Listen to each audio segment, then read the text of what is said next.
You have shown us the life cycle of an instrument for long-term investment. Can that same cycle be applied to shorter plays?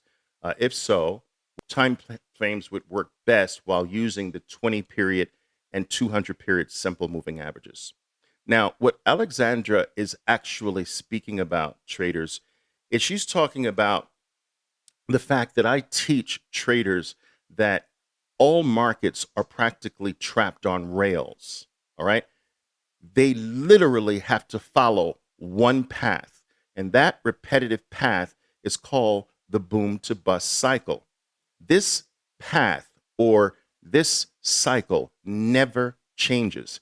It's not like markets have 4 cycles to choose from. It's not like they have a variety of choices. All markets follow one cycle over and over and over again. Now, let me see if I can demonstrate this for you a little bit. Every market must follow that cycle and repeat. And all markets are is just this repetitive cycle over and over and over again. Now, what makes it tricky, what makes it not so obvious, right, is that sometimes the cycle is like this. That's the same cycle. It's just that the left leg is longer than the right leg. And sometimes the cycle is like this. Sometimes the left leg is shorter than the right one. So sometimes left and right are equal. Sometimes left is lower, right is higher. Sometimes right is higher and left is lower. Right? So that's one of the things that makes, excuse me, one of the things that makes the cycle somewhat difficult to ascertain for people who don't understand.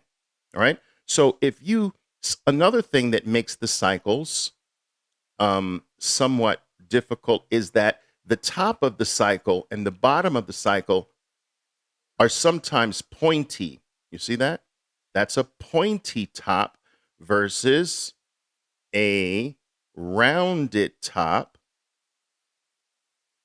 a pointy bottom versus a rounded bottom, a pointy top versus a rounded top. You see what I'm saying? And so it's the different tops and bottoms, the different shapes of the tops and bottoms, and the different lengths of the left leg versus the right leg that can throw a trader unless they're trained to identify the cycle. So if we look at this is a weekly chart of Apple. Now look at this, look at the cycles. Here's your left leg, here's your top, here's your right leg, and boom. All right. And so in this case, your cycle is like that. Okay.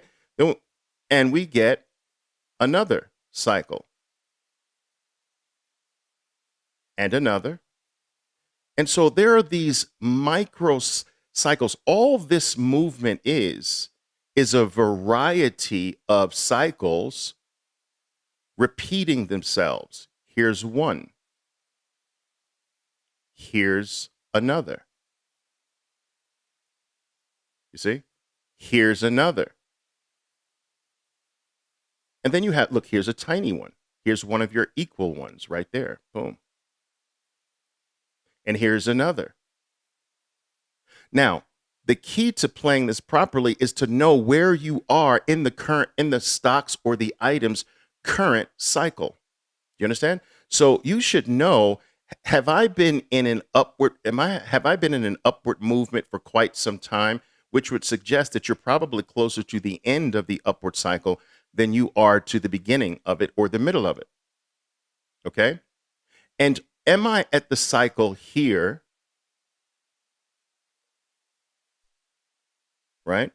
Is that where I am in the overall cycle? Because if you're here and you're looking for a lot more downside, then you don't understand cycle analysis. All right? Because you're looking for massive downside at this part of the cycle, but not after a drop like this. you would be looking for minimum downside with more potential upside. All right. So that's what Alexandra's talking about cycle. I teach my traders how to read the markets from a cyclical point of view. Now, she's asking, is this theory or approach to reading markets applicable in smaller time frames? Of course they are. So my traders trade predominantly from a 2-minute chart. And if we take a 2-minute chart scenario, you see the same cycles. Now, of course, Apple's been on, look at this cycle. Boom, cycle complete. It's a shorter one. Now look at this one. Cycle complete. Well, cycle complete. So in this one, you have the left leg or the right leg is now longer. And so these are more micro cycles. All right. Of course, when you're in a bear market, your down legs are longer than your up legs. So in a downward market, the up legs are small, the down legs are big. In a bull market, the down legs are small and the up legs are big. Up leg big, down leg small. In a downward market, up leg small, down leg big. So look at your down legs. Here's your up and here's your down. Here's your up and here's your down. The up legs are smaller than your down legs.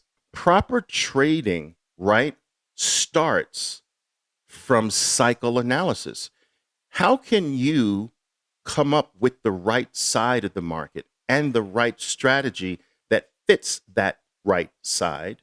How can you get that right if you don't first answer the question, where am I in the stock's current cycle?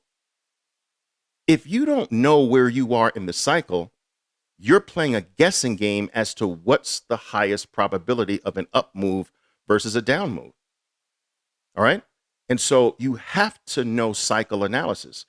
Every intelligent action must start from the knowledge of knowing where you are in the stock's cycle.